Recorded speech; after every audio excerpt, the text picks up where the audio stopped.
শুধু দক্ষিণ কলকাতায় নয়, আসানসোল দক্ষিণেও বহু জায়গাতে দেওয়াল মুছে দেওয়া হচ্ছে, কিন্তু দেওয়াল মুছে দিতে পারবেন কারণ আপনাদের কাছে পুলিশ আর প্রশাসন। ইলেকশন এমসিসি লাগু হয়ে যাওয়ার পর পুলিশ আর আপনাদের আন্ডারে থাকবে না। কিন্তু বাংলার মানুষের হৃদয় থেকে কি করে মোদিজি বা বিজেপিকে মুছে দেবেন, সেটা কি পারবেন?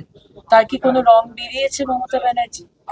হুমকি দিয়ে, বন্দুক ঠেকিয়ে, গালাগাল দিয়ে, ভয় দেখিয়ে, সোশ্যাল বয়কট করে মানুষকে ভয় দেখানো যায়, কিন্তু তাদের হৃদয় আপনি কোনোদিন পাননি। পেয়েছিলেন 2011-তে, যখন আপনার ওপর ভরসা রেখেছিল মানুষ, কিন্তু তারপরে আপনি চেঞ্জ হয়ে গেছেন এবং বাংলার মানুষ আপনার যে এই পরিবর্তন, আপনি এবং আপনার দল থেকে তাই পরিত্রাণ চায়, পরিবর্তন।